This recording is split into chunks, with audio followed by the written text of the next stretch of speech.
Hello everybody, আসসালামু আলাইকুম। আমি আশা করছি আপনারা সবাই ভালো আছেন, সুস্থ আছেন, নিরাপদে আছেন। আমিও আপনাদের দয়ায় ভালো আছি। Now let's talk about our third class, which is basics in marketing. In slide number 1, we will discuss about definition of marketing. Marketing is making connections between customers with your products, brands, and business so that they are likely to buy your product. আপনার কাস্টমাররা আপনার কোম্পানির কাছে কি ধরনের product বা service চাচ্ছে সেই তথ্য সংগ্রহ করে আপনার প্রোডাকশন টিমকে সময় মতো জানিয়ে দেওয়া এবং নির্দিষ্ট সময়ের মধ্যে পণ্য বা সার্ভিস তৈরি করে আপনার যে ডিজায়ার্ড কাস্টমার তাদেরকে সেটা জানানো এবং তাদেরকে প্রমোট করা যাতে করে আপনার কোম্পানির প্রোডাক্ট বা সার্ভিস তারা পারচেজ করে। So we can say marketing is a process of understanding customers' demand, informing about the presence of your desired product or services, and promote them to buy the product or services. In slide number 7, we will discuss process of marketing under 7 points. Number first point, broad market research. আপনার current and potential customer আপনার কাছ থেকে কি product চায়, প্রোডাক্টের features কি চায়, কখন প্রোডাক্ট চায়, কি ধরনের প্রাইসে প্রোডাক্ট চায়, সেই সম্পর্কে বিস্তারিত তথ্য আপনাকে কালেকশন করতে হবে। Number second point, market targeting and market segmentation. আপনাকে টার্গেট মার্কেট এবং মার্কেট সেগমেন্টেশন সেট করতে হবে, which makes easier to focus marketing efforts and resources.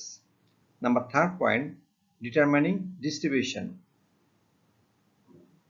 আপনি কোন চ্যানেলের মাধ্যমে, কোন ডিস্ট্রিবিউশন চ্যানেলের মাধ্যমে আপনার প্রোডাক্ট বা সার্ভিস কাস্টমারের কাছে যাবে সেটা সম্পর্কে কাস্টমারকে বিস্তারিত ধারণা দিতে হবে। সেটা হতে পারে প্রি বুকিং চ্যানেল হতে পারে, সেটা হতে পারে ওন স্টোরে হতে পারে, সেটা ওপেন মার্কেটে হতে পারে, বাট আপনাকে বিস্তারিত কাস্টমারদের জানাতে হবে যাতে করে কাস্টমার নির্দিষ্ট সোর্স থেকে গিয়ে প্রোডাক্টটা বা সার্ভিসটা পারচেজ করতে পারে। Number 4 point, pricing and promotion strategies.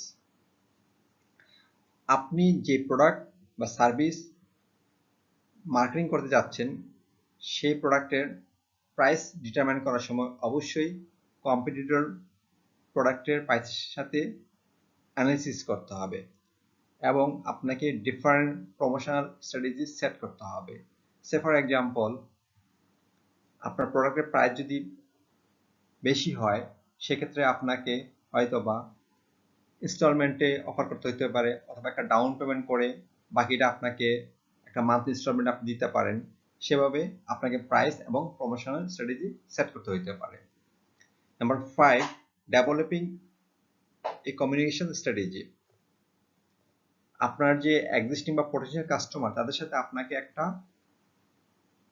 Long time communication bridge তৈরি করতে হবে যাতে করে আপনি কাস্টমারদের কাছ থেকে প্রপার ফিডব্যাক পান আপনার এক্সিস্টিং প্রোডাক্ট সম্পর্কে। যদি কোনো ব্যাড ফিডব্যাক আসে সেটা আপনি ফিউচার প্রোডাক্ট তৈরির ক্ষেত্রে আপনি এটাকে অ্যাপ্লাই করতে পারবেন। Number 6, budgeting.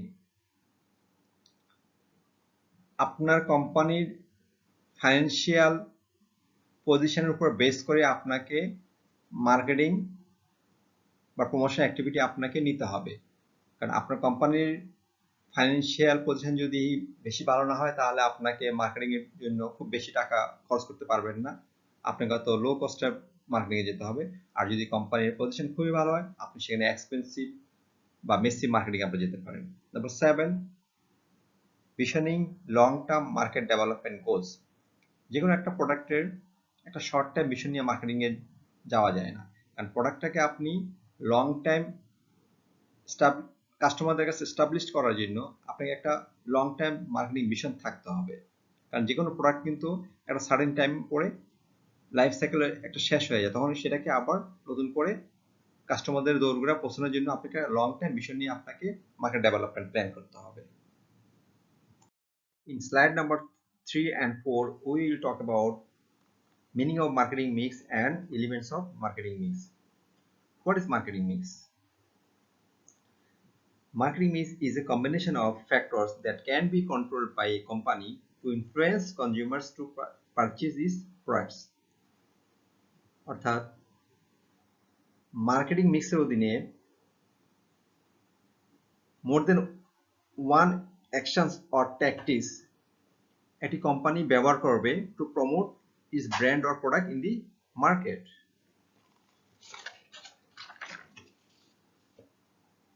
Under elements of marketing আমরা চারটা উপাদান নিয়ে এখানে ডিসকাস করব। Number 1 product, number 2 price, number 3 distribution, number 4 promotion. Number 1 under number 1 product, এখানে তিনটা সাব পয়েন্ট রয়েছে: product ingredient, branding and packaging. Product ingredient অর্থাৎ আমরা যে প্রোডাক্টটা মার্কেটিং করতে যাচ্ছি সেই প্রোডাক্টটা কি ধরনের ইনগ্রেডিয়েন্ট দিয়ে তৈরি করা হয়েছে। যদি কোনো স্পেশাল ইনগ্রেডিয়েন্ট থাকে যেটা কাস্টমারদেরকে প্রলুব্ধ করবে তাহলে আমরা সেই ইনগ্রেডিয়েন্টটা খুব মার্কেটে হাইলাইট করব। সে ফর এক্সাম্পল, অনেক বছর আগে বাংলাদেশে অ্যারোমেটিক সাবান নামে একটি সাবান ছিল, এখন আছে কিনা আমি ঠিক জানি না। তখন তারা মার্কেটে এসে একটা স্লোগান দিল যে 100% হালাল প্রোডাক্ট। আমার যতটুকু মনে পড়ে ওই সময় ওই প্রোডাক্টটা নাম্বার 1 সেল ছিল, কোনো সাবানে আশেপাশে ছিল না, কারণ তাদের প্রোডাক্ট ইনগ্রেডিয়েন্ট ছিল 100% হালাল। ব্র্যান্ডিং, আপনার প্রোডাক্টে আমি যতই হাই ব্র্যান্ডিং আপনি প্রমোট করতে পারবেন ততই মার্কেটে সেটা ভালো চলবে। প্যাকেজিং, যে প্রোডাক্টটা আপনি মার্কেটে নিয়ে আসতেছেন সেটা যদি খুবই অ্যাট্রাকটিভ, কালারফুল একটা প্যাকেজিং হয় যেটা কাস্টমাররা দেখে খুব সহজেই প্রলুব্ধ হবে পারচেস করার জন্য। নাম্বার 2 প্রাইস, আপনি যে প্রোডাক্টটা মার্কেটে ছাড়তেছেন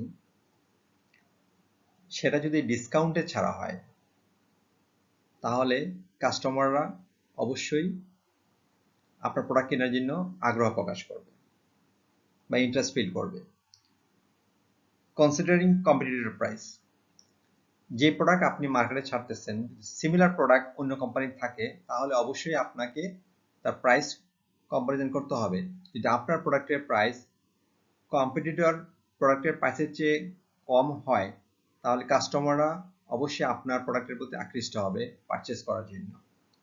ফ্রেট পেমেন্টস, যদি এমন হয় যে প্রোডাক্ট কাস্টমার তার বাসায় নিয়ে যাওয়ার জন্য অনেক চার্জ দিতে হবে তাহলে কাস্টমার সেটা নিবে কি নিবে না সে চিন্তা করবে। যেমন আপনি একটা ফ্রিজ আপনি বিক্রি করলেন, ফ্রিজটা যদি আপনি আপনার নিজের ট্রান্সপোর্টের খরচে যদি কাস্টমার দোরগোড়ায় পৌঁছে দেন তাহলে কাস্টমার কেনার জন্য খুবই আগ্রহ দেখাবে। নাম্বার 3 ডিস্ট্রিবিউশন, আপনি কোন ডিস্ট্রিবিউশন চ্যানেলে আপনার প্রোডাক্ট কাস্টমারকে আপনি দিবেন সেটা অবশ্যই ভিজিবল হইতে হবে এবং খুব ইজি হইতে হবে এবং কাস্টমার যাতে প্রোডাক্টটা রাইট টাইমে ইজি ভাবে পায় সেটা আপনাকে এনশিওর করতে হবে। লাস্ট হচ্ছে প্রমোশন। আন্ডার প্রমোশন এখানে অনেকগুলো ক্যাটাগরি রয়েছে: advertising, personal selling, incentives, commission, quiz, lottery, awards, sales. অর্থাৎ যে কোনো প্রোডাক্টের আপনি যদি মার্কেটিং করতে যান তাহলে এই যে চারটি মেইন ক্যাটাগরি ডিসকাস করা হলো সেগুলো কম্বিনেশন নিয়ে আপনাকে মার্কেটিং মিক্স সেট করতে হবে।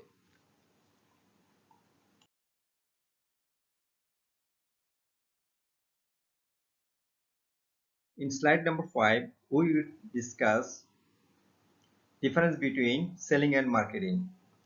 Under selling প্রোডাক্টের উপর জোর দেওয়া হয়, আন্ডার মার্কেটিং কাস্টমার্সের ওয়ান্টের উপর জোর দেওয়া হয়। Under selling company first product তৈরি করে এবং কিভাবে সেটা সেল করবে সেটা অ্যানালাইসিস করে। মার্কেটিং এর আন্ডারে কোম্পানি ফার্স্ট যেটা করে কাস্টমার কি চায়, কি ধরনের ফিচার্স প্রোডাক্ট সে চায় বা কি রুচি সে প্রোডাক্ট চায় সেটা তারা ডিটারমাইন করে, তারপরে প্রোডাক্ট তৈরি করে এবং কিভাবে সেল করা যাবে সেটা তারা ফিগার আউট করে। Under selling management always sales volume oriented হয়। Under marketing management always profit oriented হয়। Under selling planning is short term oriented, অর্থাৎ প্ল্যানিং গুলো খুব শর্ট টাইমে করা হয়। আর মার্কেটিং এর আন্ডারে প্ল্যানিং লং টাইম করা হয়। একটা প্রোডাক্ট যখন আমরা মার্কেটে নিয়ে আসি, সেই প্রোডাক্টটা হয়তো নেক্সট 5 ইয়ার্স বা 10 ইয়ার্স সার্ভ করতে পারে। সে ফর এক্সাম্পল লাক্স, আমার মনে হচ্ছে যে 30-40 বছর আগে লাক্স প্রোডাক্টটা চলতেছে, এখনো সেই প্রোডাক্টটা চলতেছে। সো ওটাকে কিভাবে মার্কেটে রেখে দেওয়া যায়, আরো হাইলি প্রমোট করা যায়, হাইলি সেল বাড়ানো যায়, সেভাবে মার্কেটিং একটা প্ল্যানিং তৈরি করা হয়। নাম্বার 6 স্লাইডে আমরা গাইডলাইন্স অফ মার্কেট সিলেকশন নিয়ে ডিসকাস করব। Number 1 guideline, target market should be compatible with the organization's goals and image. আপনি একজন ফ্ল্যাট ডেভেলপার, আপনি মিরপুরে লাস্ট 10 ইয়ার্স যাবত 800 হইতে 1200 সাইজের ফ্ল্যাট তৈরি করে বিক্রি করেন এবং মিরপুরে আপনার সমস্ত কাস্টমার। আপনি হঠাৎ করে যদি গুলশানে গিয়ে 2 থেকে 3000 স্কোয়ার ফিটের কোনো ফ্ল্যাট তৈরি করে আপনি সেলিং এর জন্য মার্কেটিংয়ে যান, আপনি কাস্টমার পাবেন না, কারণ আপনার সেই ইমেজ নেই। আপনার যে কাস্টমার সেগমেন্ট সেটা তৈরি হয়েছে মিরপুরে, সেটা গুলশানে নেই, তো সেটা সেক্ষেত্রে প্রযোজ্য হবে না। Number 2 guideline, consistent with strategic planning is to match the market opportunity with the company's resources. আপনি যে স্ট্র্যাটেজিক প্ল্যানিং নেবেন সেটা অবশ্যই মার্কেট অপরচুনিটি গ্র্যাব করার জন্য কোম্পানির রিসোর্সের সাথে অবশ্যই কনসিস্টেন্ট হতে হবে, সঙ্গতিপূর্ণ হতে হবে কোম্পানির রিসোর্সগুলোর সাথে।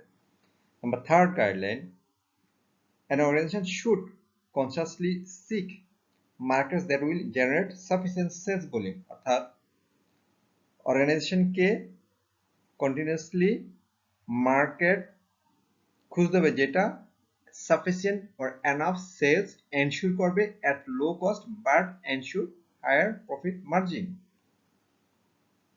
In slide number 7, we will talk about target market. A target market is a group of customers at whom the seller specifically seeks its marketing efforts. আমি একটা এক্সাম্পলের মাধ্যমে টার্গেট মার্কেটটাকে সহজভাবে এক্সপ্লেন করার চেষ্টা করব।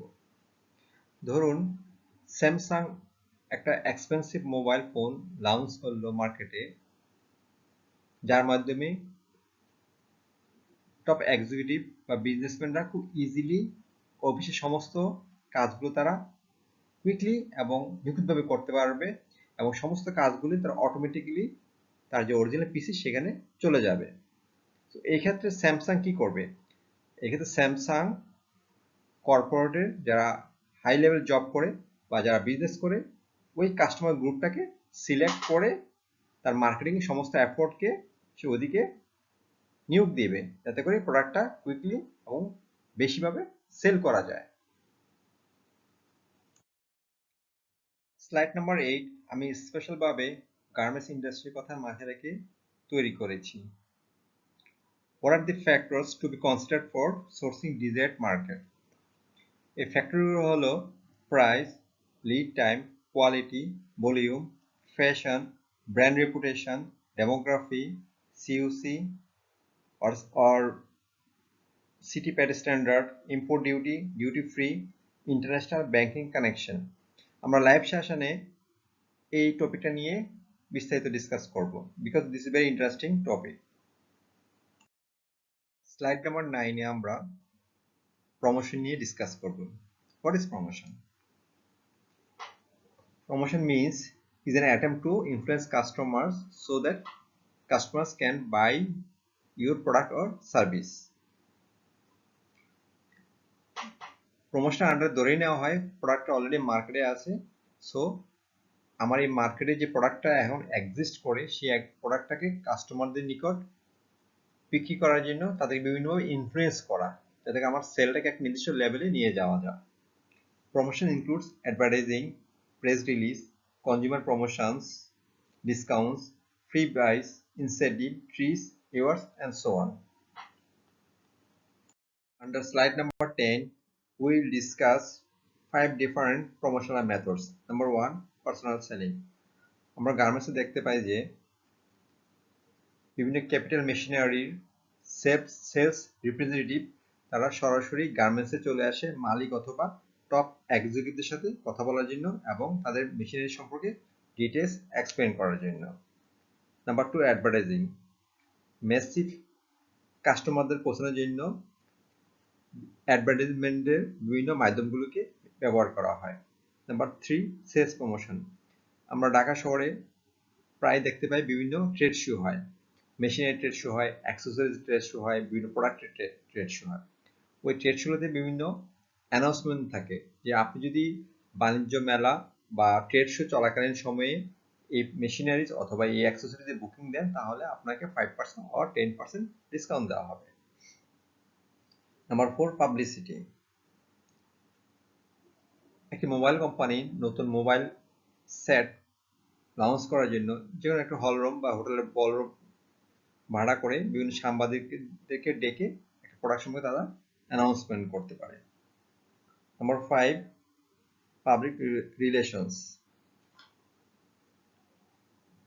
যে কোনো চ্যারিটি ইভেন্টস অর কালচারাল ইভেন্টসের স্পন্সরশিপ জোগাড় করার জন্য সমাজে বিত্তবান বা প্রতিষ্ঠিত ব্যবসায়ীদেরকে সাথে যোগাযোগ করে তাদেরকে ইনভাইট করা হয় এটা দায়িত্ব নেওয়ার জন্য।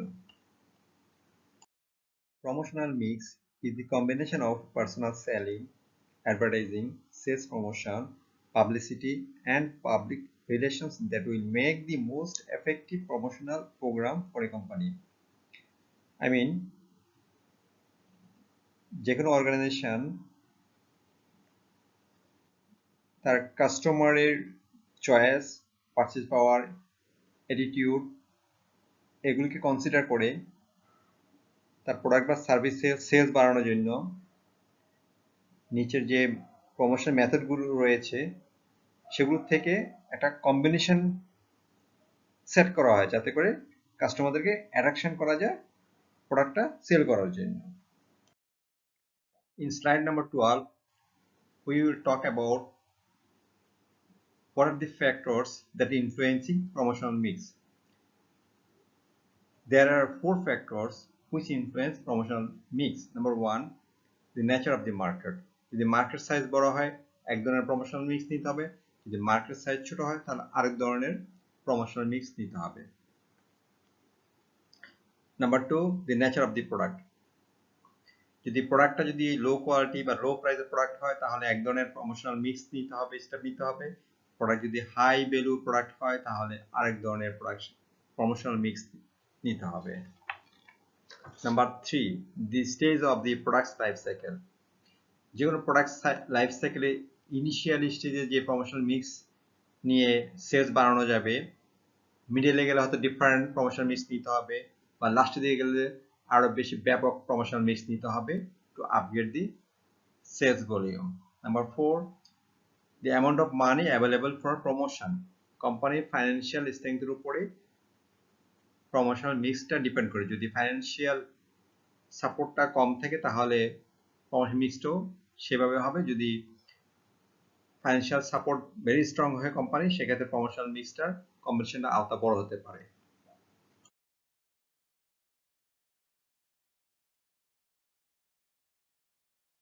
I will discuss this topic in live session. What is brand? ধরুন আপনি এক জোড়া ক্যাটস কেনার জন্য একটি এক্সপেন্সিভ শু স্টোরে গেলেন। সেলস এক্সিকিউটিভ আপনাকে এক জোড়া শু এনে দেখালো যেটা কোনো লোগো বা কোম্পানির নাম নেই। আপনি যখন প্রাইস জিজ্ঞাসা করলেন সেলস এক্সিকিউটিভ আপনাকে বলল 8,000 টাকা। আপনি তো রেগে ওকে উল্টাপাল্টা বলা শুরু করে দিলেন। কিছুক্ষণ পরে সেলস এক্সিকিউটিভ যখন ওই একই জুতা নাইকি লোগো সহ আপনার সামনে নিয়ে আসলো, 8,000 টাকা প্রাইস ডিমান্ড করলো, আপনি বলবেন কি হ্যাঁ হতে পারে, প্রাইস রিজনেবল। তাহলে দেখুন একই জুতা জাস্ট মাত্র একটা লোগোর কারণে প্রথম জোড়া জুতাকে আপনি রিজেক্ট করলেন, প্রাইসকে টু মাচ প্রাইস বললেন, আর সেকেন্ড যে জোড়া নিয়ে আসলো উইথ নাইকি লোগো আপনার পারসেপশন কি প্রাইস রিজনেবল। কারণ আপনি আগে থেকে জানেন নাইকি হচ্ছে একটা হাইলি এক্সপেন্সিভ প্রোডাক্ট কোম্পানি যেখানে brand image very high, price also very high, market reputation very high. So আপনি অটোমেটিক্যালি ধরে নিচ্ছেন যে এটা রিজনেবল প্রাইস। সো আপনি এখানে বুঝতে পারতেছেন ব্র্যান্ড মানে কি। Now we will talk about national brand. National brands are well recognized and many people trust their services and they have a high level of accountability. National ব্র্যান্ডের product promote করার জন্য যে মার্কেটিং ক্যাম্পেইন করা হয় সেটা budget very big budget হয়ে থাকে। Say for example Coca Cola, Microsoft, both are national brands, and if they take any kind of marketing promotion, they take always big budget to do that. Now we will talk about private brand. National ব্র্যান্ডের তুলনায় private ব্র্যান্ডের international recognition very low. Private brand একটা selected target customer গ্রুপকে নিয়ে করা হয়। Private ব্র্যান্ডের পরিচিতির জন্য যে প্রমোশনাল স্টেপগুলো নেওয়া হয় সেটার operation cost very low. International রিটেইলাররা প্রাইভেট ব্র্যান্ডকে তারা বিভিন্ন ইম্পোর্টার বা সাপ্লাইদেরকে অনুমোদন দিয়ে থাকে এটা প্রোডাকশন করার জন্য। Example of private brand are George, Novo and Aris under Walmart customer. Let's talk about licensing. International মার্কেটে এমন অনেক কোম্পানি রয়েছে যাদের লোগো বা ট্রেডমার্ক খুবই গুরুত্বপূর্ণ এবং তাদের একটা বিশাল কাস্টমার গ্রুপ রয়েছে। রিয়েল কোম্পানিগুলো কি করে? রিয়েল কোম্পানিগুলো তখন ওই কোম্পানির কাছে গিয়ে তাদের ট্রেডমার্ক বা লোগো ব্যবহার করার জন্য একটা পারমিশন নিয়ে আসে এবং তারা তাদের প্রোডাক্টের ক্ষেত্রে সেই লোগোটা ব্যবহার করে। এর বিনিময়ে তারা একটা নির্দিষ্ট ফি যে কোম্পানির লাইসেন্স বা লোগো তারা ইউজ করলো বা ট্রেডমার্ক ইউজ করলো তাদেরকে প্রদান করে, অর্থাৎ প্রতি গার্মেন্টসের জন্য বা পুরো ভলিউমের জন্য একটা নির্দিষ্ট ফি তারা তাদেরকে পে করে। So this is called licensing. Say for example Dhaka university. Dhaka ইউনিভার্সিটির কোনো ম্যানুফ্যাকচারিংয়ের সাথে ইনভলভ না, তারা এখানে একটা দিস ইজ এডুকেশনাল ইনস্টিটিউট। এখন কোনো গার্মেন্টস বা ফ্যাশন হাউস যদি মনে করে যে আমরা ঢাকা ইউনিভার্সিটির লোগো ইউজ করে আমরা 2 লক্ষ টি শার্ট মার্কেটে সেল করব, তখন তারা কি করবে? ঢাকা ইউনিভার্সিটিতে যাবে, যে সেখানে যে অথরিটি তাদের কাছে পারমিশন নিবে, নিয়ে সেই লোগোটা তারা তাদের টি শার্টে বা পোলো শার্টে ইউজ করবে এবং সেটা মার্কেটকে সেল করবে। বিনিময়ে ঢাকা ইউনিভার্সিটি কি পাবে? প্রতিটা টি শার্টের এগেইনস্টে তারা একটা ফি পাবে। So this is called licensing.